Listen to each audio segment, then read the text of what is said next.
सभेच्या निवडणुकीच्या निमित्तानं मत मागायला आलंय। बाणूरगडचा बोगदा पास होत नव्हता, किती वर्षे पडला होता।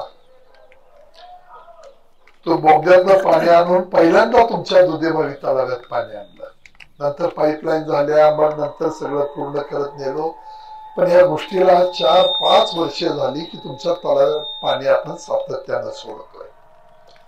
ही माझी मेहरबानगी नाही, उपकाराची भाषा नाही, हे माझं कर्तव्य आहे। तुम्ही मला खासदार बनवलं होतं, त्यामुळे मी हे सगळं करू शकलो आणि मला तुमचे आशीर्वाद पाहिजे। मला बददुवा घेणारा संजय पाटील नाही, बददुवा घेणाऱ्यांची अवस्था तुम्ही बघताय। त्यामुळं जे काही चाललंय साहेब, ती 100 भरायला लागते, ती भरली एवढंच लक्षात घ्या। मी इथं येऊन त्यांना काही धमकी देत नाही, पण मी गर्भित त्यांना इशारा देतोय। ह्या निमित्तानं काही शहाणपण आलं, ह्या 4 दिवसात जर काही चांगल्या पद्धतीने वागले तर आनंद आहे, नाही वागले तरी आपण त्याच्यापेक्षा चांगली गोष्ट आहे।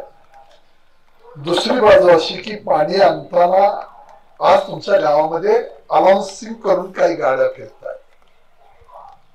काय फिरतायत? म्हैसाळचे, टेंबूचे, जनक। काय संबंध आहे हो? 5 वर्ष तुमच्याकडे ते, आमच्याकडे तर 15 वर्ष होती, पण 9, 14 आणि 14 ते पुढचे 4-5 महिने, 2-3 महिने तुमचा बोगदा त्याला पास करता नाही। काय कारण होतं माहितीये का? जरा विचार करा। कोण काय म्हणतंय, संजय काकानं कोणाला विरोध केला, अमकं केलं, काही भानगड नाही, विरोध काही नाही।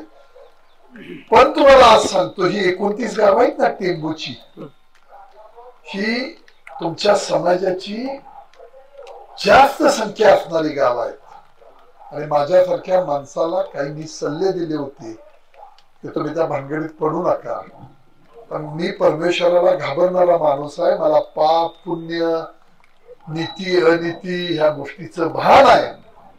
समाज आपला आहे, आपण प्रामाणिकपणानं काम केलं पाहिजे, ही भावना माझ्यासारख्याच्या मनामध्ये आहे।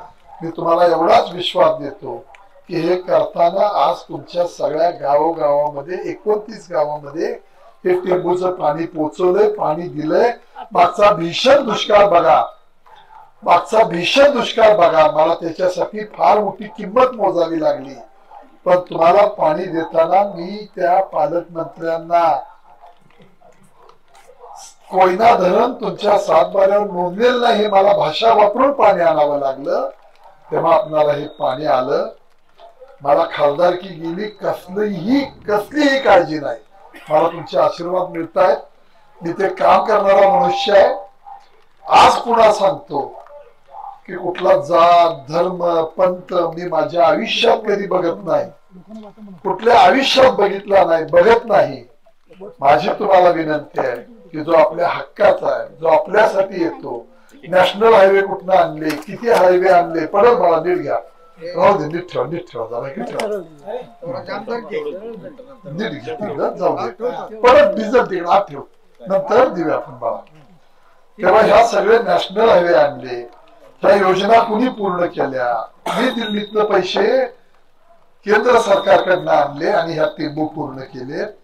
ह्यांना जनाची मनाची लाज असेल तर तुमच्या इथलं कुठलं तरी एखादं बिरोबाचं स्थान आपल्या इथं, तिथं जाऊया आणि उद्या सांगा त्याला, रोहित पाटलाला आणि त्याच्या चमच्यांना, एका ठिकाणी बिरोबाच्या इथं चल, तुझं योगदान काय सांग, मी काय केलं ते सांगतो।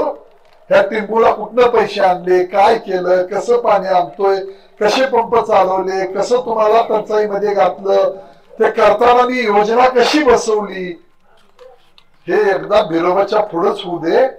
आणि बिरोबाचं स्थान म्हणजे ब्रह्मा विष्णू महेशांचं स्थान आहे, तो झटका लगेच कळेल, पायऱ्या सुद्धा उतरून देणार नाही।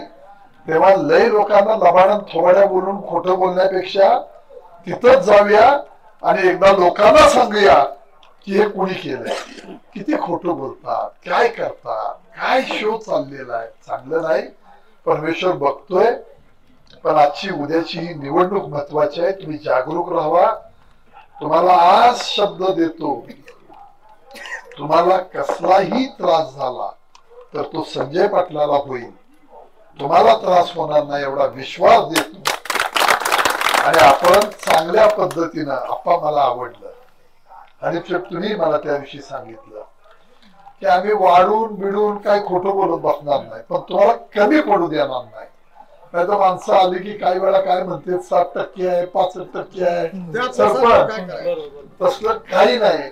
फक्त माझी विनंती एवढीच आहे, तुम्हाला काहीतरी भुलभुलैया केला जाईल तेव्हा ह्या सगळ्या गोष्टी तुम्ही समजून घ्या. काहीतरी नवे प्रयोग करतील, पैशाचा आमिष दाखवतील, काहीतरी जातीचा अंक करतील, काहीही डोक्यात घेऊ नका. कारण मी किती प्रामाणिकपणानं वागतोय आणि तुमच्या पाण्यासाठी काय केलंय हे आठवण ठेवणारी माणसं आहात. निश्चितपणानं तुम्ही ती ठेवाल ही अपेक्षा व्यक्त करतो साहेब. आणि उद्या 20 तारखेला जरा घरोघरी जाऊन सरकारनं आपल्याला काय केले हे सांगणं गरजेचं आहे. महायुतीच्या सरकारनं लाडकी बहीण योजना आणली, सगळ्या घरात पैसे आलेले आहेत. दुसरी गोष्ट 3 HP म्हणजे 7.5 HP पर्यंत 3, 5, 7.5 पर्यंत सगळी वीज बिल माफ झालेली आहे. कोणाचं 50,000 असेल, कुणाचं 70,000 असेल, कुणाचं 52,000 असेल, कुणाचं 90,000 असेल. परवा मला कुपटुळीला एक जण 72 म्हणला, माझं 1,23,000 माफ झालं बिल मागचं, आणि पुढे 5 वर्ष बिल नाही. त्यामुळे सरकार काम करणार आपलं आहे, येतंय सरकार आपलं, वर सरकार आपलं आहे. तुम्ही सगळी समजून घेणारी माणसं आहात. परवा अमित भाई आले होते. ही शीट राष्ट्रवादीकडे असल्यामुळे मला देवेंद्र भाऊंनी आणि अजितदादांनी सांगितले की तुम्हाला उभं राहावं लागतंय, आपल्याला हा बॅकलॉग भरून काढायचा आहे. 15 वर्ष आपल्याला नुसती झुलवत आलेली आहे आणि आपले कोणतरी माणसांची हेडी झालीत. आपल्याला मिळून कोणाचं दावणीला बांधायला लागले मतदारांना. ते बंद करूया. कोण आपल्या नशिबाचा मालक नाही. माणसाचं पाऊल मुंगीवर पडलं तर मुंगी सुद्धा चावती माणसाला. लक्षात घ्या, आपण तर माणसं आहे. 9 महिने 9 दिवस आईच्या पोटात राहून आलोय. कोण टग्या नसतोय. आणि संजय पाटील किती धाडशी आहे हे तुम्हाला सांगायचं कारण नाही. माझ्या वडिलांच्या पासून यांनी सगळं बघितलेलं आहे. बाप्पा बरोबर आहे का? त्यामुळं तुम्ही ती काळजी करू नका. सरकारांचं लक्ष आहे. एक काकण चढ ही माझी जबाबदारी आहे. तुम्हाला या जुलमी जाचातून सोडवण्याची भूमिका निश्चितपणानं होईल एवढा विश्वास देतो. उद्याच्या 20 तारखेला ह्या घड्याळासमोरचं बटन दाबून मोठं मताधिक्य देण्याचा प्रयत्न केला. पण तुम्ही खरं सांगणारी माणसं कधी पडू देत नाही एवढा विश्वास दिलाय ते पाळा. एवढीच विनंती करतो. या ठिकाणी थांबतो. जय हिंद, जय महाराष्ट्र.